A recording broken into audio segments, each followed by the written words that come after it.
রাষ্ট্রপতি দ্রৌপদী মুর্মুকে বেলাগাম আক্রমণ শানিয়েছিলেন শাসক নেতা তথা রাজ্যের মন্ত্রী অখিল গিরি।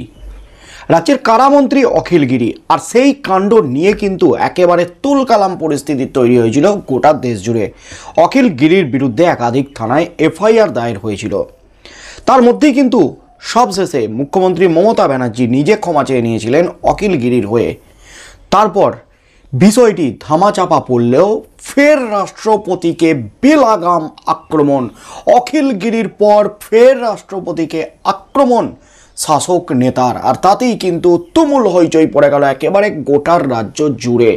শুধু রাজ্য নয়, গোটা দেশ জুড়ে রাষ্ট্রপতিকে মুখ বধির বলে বেনজির আক্রমণ কটাক্ষ শাসক নেতার। এই মুহূর্তের সবচেয়ে বড় খবর, অখিল গিরির পথে হেঁটেই ফের বিতর্কে শাসক দলের হেভিওয়েট নেতা মুখ বধির হয়ে বসে রয়েছেন। এমনই কিন্তু রাষ্ট্রপতিকে নিয়ে কটাক্ষ ছুড়ে দিলেন শাসক নেতা। অখিল গিরির পর রাষ্ট্রপতিকে বেলাগাম আক্রমণ আরও এক শাসক নেতার। অপরাজিতা বিল পাসের দাবিতে রাষ্ট্রপতি দ্রৌপদী মুর্মুকে অবমাননাকর মন্তব্য করে বসলেন নানুরের ব্লক তৃণমূলের সভাপতি সুব্রত ভট্টাচার্য। তিনি বলেন, দিল্লিতে রাষ্ট্রপতি মুখ বধির হয়ে বসে রয়েছেন, চরিত্রটা বাংলার মানুষের কাছে খুলে দিতে হবে। আর তাকে সাহায্য করছেন বিজেপি দলের সর্বাধিনায়ক প্রধানমন্ত্রী। আজ বাংলার নারীরা সোচ্চার হয়েছেন। নানুরের একটি সভায় জেলা পরিষদের সভাধিপতি কাজল শেখের পাশে দাঁড়িয়ে এই মন্তব্য করেন তৃণমূল নেতা। পরে সাংবাদিকদের মুখোমুখি হয়ে নিজের অবস্থানে অনড় থাকেন তিনি বলেন, রাষ্ট্রপতি আমাদের প্রতিপালক, ভারতবর্ষের মানুষের প্রতিপালক। ভারতের অন্যতম অঙ্গরাজ্যের মুখ মমতা বন্দ্যোপাধ্যায় নারী সুরক্ষার জন্য একটি বিল উপস্থাপন করেছেন।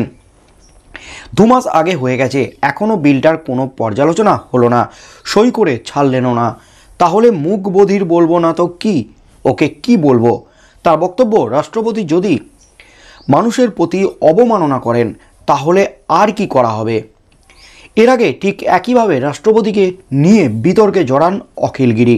তিনি বলেছিলেন, আমরা রূপের বিচার করি না, রাষ্ট্রপতির চেয়ারকে আমরা সম্মান করি। সেই নিয়ে কম জলগোলা হয়নি। কিন্তু তারপরেও আর এক শাসক নেতার এহেন মন্তব্যে বিতর্ক দানা বেঁধেছে। অপরাজিতা বিল পাশ করে আইনের দাবি নিয়ে ইতিমধ্যেই পথে নেমেছে তৃণমূল। শাসক নেতার এহেন মন্তব্যের প্রেক্ষিতে রাজ্যের মন্ত্রী চন্দ্রিমা ভট্টাচার্য বলেন, কেউই কারোর বিরুদ্ধে কুরুচিকর মন্তব্য করুক, আমরা চাই না। অর্থাৎ তৃণমূল কংগ্রেস যে ভালো চোখে দেখছে না সেটা কিন্তু বুঝিয়ে দিলেন তৃণমূল হাইকমান্ডের তরফ থেকে চন্দ্রিমা ভট্টাচার্য, রাজ্যের মন্ত্রী চন্দ্রিমা ভট্টাচার্য। কারণ অখিল গিরির মন্তব্যের পর, রাষ্ট্রপতিকে নিয়ে কুরুচিকর মন্তব্যের পর কম বিতর্ক হয়নি গোটা দেশে। তৃণমূলকে কিন্তু চরম অস্বস্তির মধ্যে পড়তে হয়েছে, মমতা ব্যানার্জিকে বিতর্কের মধ্যে পড়তে হয়েছে। সবশেষে তিনি নিজে ক্ষমা চান সংবাদ মাধ্যমের সামনে অখিল গিরির হয়ে। আর এবার অপরাজিতা বিল প্রসঙ্গত আরজি করে খুন এবং ধর্ষণ কাণ্ডের পর মুখ্যমন্ত্রী মমতা ব্যানার্জি তিনি মেন অভিযুক্তর ফাঁসির দাবি তুলেছিলেন, অভিষেক ব্যানার্জি এনকাউন্টারের দাবি তুলেছিলেন। আর তার পরপরই কিন্তু ধর্ষণ এবং নারী নির্যাতন বিরোধী একটি কড়া বিল আনার পক্ষে সওয়াল করেছিলেন মমতা ব্যানার্জি তৃণমূল কংগ্রেস। সংসদে এই বিল যাতে আসে এমনই দাবি তুলেছিলেন। আর তার মধ্যেই কিন্তু মুখ্যমন্ত্রী মমতা ব্যানার্জি আচমকাই বিধানসভার অধিবেশন ডেকে তিনি অপরাজিতা বিল পাশ করেন এবং সেই বিল রাজ্যপালের কাছে পাঠান অনুমোদনের জন্য। রাজ্যপাল ইতিমধ্যেই সেই বিল পাঠিয়েছেন রাষ্ট্রপতির কাছে অনুমোদনের জন্য। কিন্তু 2 মাস পেরিয়ে গেছে, এখনও পর্যন্ত রাষ্ট্রপতি অনুমতি দেয়নি। তবে যে খবরটা উঠে আসছে, রাজ্যপাল যেটা জানিয়েছিলেন, শুধু পশ্চিমবঙ্গ নয়, ভারতবর্ষের একাধিক রাজ্যে এই একই ধরনের বিল ইতিমধ্যেই রাষ্ট্রপতির কাছে, রাষ্ট্রপতির টেবিলে পড়ে আছে অনুমোদনের জন্য কয়েক বছর ধরে। রাজ্যের যে বিল, সেই বিল কিন্তু সেই অন্যান্য রাজ্যের বিলগুলির একটি জেরক্স কপি। এমনই কিন্তু বিস্ফোরক দাবি করে কটাক্ষ করেছিলেন রাজ্যপাল সিবি আনন্দ বোস। তাই রাষ্ট্রপতি অনুমোদন দেবেন কিনা সেটা নিয়ে প্রশ্ন তুলে দিয়েছিলেন রাজ্যপাল সিবি আনন্দ বোস।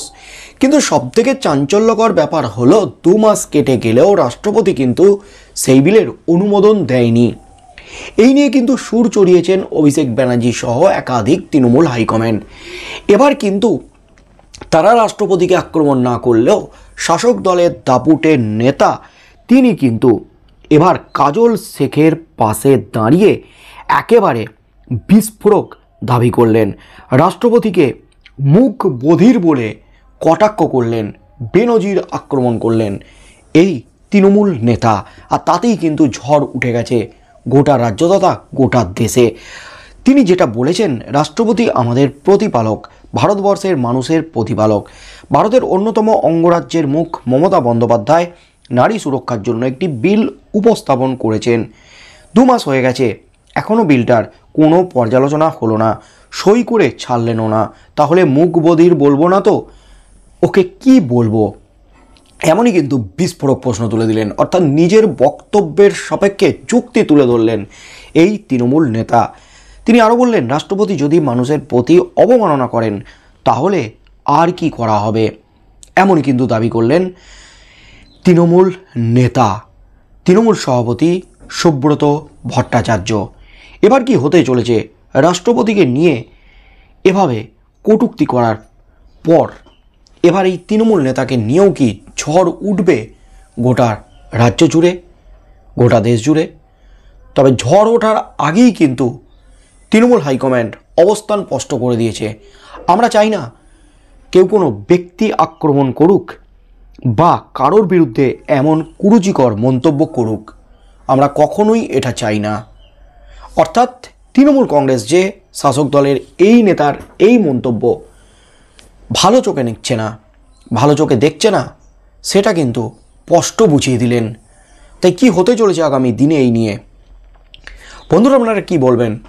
রাষ্ট্রপতি অপরাজিতা বিল পাশ না করার জন্য যেভাবে মুখ বধির বলে আক্রমণ শানানো হলো রাষ্ট্রপতিকে, বন্ধুরা এটা কতটা যুক্তিযুক্ত? বন্ধুরা, আপনাদের মতামত অবশ্যই আমাদের কমেন্ট বক্সে কমেন্ট করে জানান। আগামী দিনে কি হতে চলেছে এই নিয়ে সেদিকেই চোখ থাকবে গোটা রাজ্যের।